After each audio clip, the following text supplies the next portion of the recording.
Hey friends, it's Steven with Leviathan Snakes, and for this week's video, we are going to be talking about ball python projects. How do you structure them in order to make the best use of the money and the time that you are putting into raising up all of those different animals? So, we hope you guys enjoy it. If you do, please like, comment, subscribe, but let's jump into it. So, when we talk about ball python projects, really what I think of as a ball python project is a group of animals that are all working together towards a common goal. And a lot of times this common goal is going to be recreating a specific combo, or it's going to be about exploring either a gene or a specific combination of genes. So we work the Sunset Project pretty heavily. I love the Sunset Project, it's my favorite gene, and really what we want to do is we want to explore all of the different combinations that we can possibly make in it. Now, the reason why I think it's super important to think of ball python breeding in terms of projects is it helps you organize what you are doing long-term and understand how to invest your money. So if you are going to have, let's say, two animals, a male and a female from the Sunset Project, and you're going to have two animals that are a male and female that are puzzles, and then a pair of clowns, and a pair of pieds, and a pair of DGs, and a pair of Xanthics, and you have an acid, and then you have a Neala, and all of these different things. What ends up happening is when you have focused on like pairs of animals rather than building out a whole project, once you have the babies from those animals, it's going to be really hard to understand and like decide what direction do you want to go in, because there are so many absolutely amazing projects, amazing animals in the ball python hobby. I personally believe that it is impossible to chase all of them. And if you try to chase all of them, what ends up happening is you get like really shallow in all of the different projects, and it makes it hard to like really dive in and focus on the things that you end up wanting to work hardcore in the future. So what I think that you should do is when you are first building out all of your projects, when you're first building out all your animals, you should try to focus on building breeding groups of 1 male to 3 females or 1 male to 4 females. And the reason why I think that this is important is it lets you maximize the use of the male. So if you are investing a lot of money in that one male, you can pair him to 4 different females that you specifically planned for him, rather than pairing him to 1 female, and then that's all the clutches that you get. So the big investment that you make in the male doesn't quite pay off as much if you only have 1 clutch from him each year versus if you had 4 clutches from him each year. So this like kind of efficiency is one of the reasons why I think that you should focus on 1 male to 3 females, 1 male to 4 females, just kind of depends on what you want to do. As you get an ultrasound, or later on in your breeding career, if you get an ultrasound, you can extend this out and you can pretty easily make your male go to, I would say 6. I've heard some people going up to like 8 to 10 females, but it becomes really about how good of a breeder your male is, how well they are eating during the breeding season, and then also what the follicular development of all of the females are, because if you had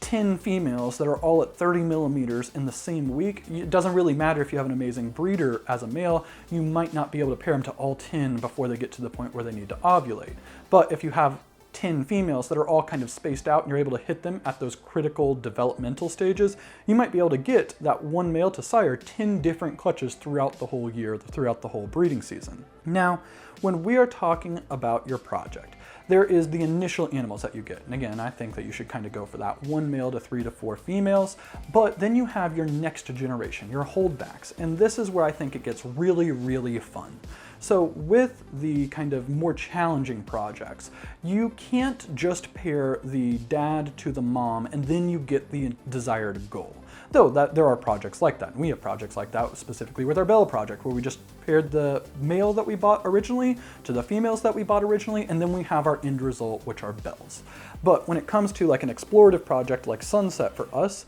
what ends up happening is you have multiple different generations that you are trying to plan out, and you have holdbacks from each of those generations to further progress you in your goals. So if we were working we'll use the Sunset Project right now, the Sunset Clown Project. So last season, we had paired our Sunset male to a clown female, and then we made a bunch of double het Sunset clowns. Well, what we want to do going in the future is we are growing up 4 of those females, and of those 4 females, we want to pair them to a clown het sunset that we had bought. So that way, once they are all up to size, hopefully we can hit some sunset clowns. We want to hold back some female sunset clowns, we want to hold back a male sunset clown, maybe 2, just depending on exactly how many we hit and how lucky we get once we get up to that. And then once we have those sunset clowns, we want to reproduce more sunset clowns, and we want to work other genes into the project. But because it's a double recessive project and the odds of hitting a double recessive are really, really low if you're going double het to double het, we want to make some clown with combos, some incomplete dominant genes that are het sunset, and some sunsets with extra genes that are het clown. So we want to pair a sunset clown that we don't have yet, that we're still growing up, that's multiple generations, to one of the other females that we have, maybe a GHI red stripe yellow, or GHI yellow belly spot nose clown that we had purchased, and get those babies that are now combo clowns that are het for sunset. We want to raise those babies up, and we want to breed those babies to the other babies that we have in the project to make combo GHI yellow belly spot nose sunset clowns. And this is how the reason why I think that it's really important to be careful about how many projects you get into, because if you're going a project, if you're trying to work a project really, really deep, like you have multiple different generations and you have goals upon goals, and it's going to take maybe a decade to hit what you want, it's going to take so much space. Because while you might have started from 1 male and 4 females, by the time that you get to those like big goals that you're working on, you're probably not going to have 1 male to 4 females. You might have 10 males to 30 or 40 females. And in that case, it completely changes what you want to do in your breeding strategy. Because if you have 40 animals that are all focused on one project down the road, a lot of people don't have enough physical space for it. So like right now, we are in this like 12 by 20 foot kind of shed that we built and we put up all our shop. And we could probably, if like we really crammed in stuff into here, we could probably fit in maybe 3 more racks if we just lined it down the other wall, but it would make it super cramped and it wouldn't make it super fun to be in here. And I don't even think we'd have enough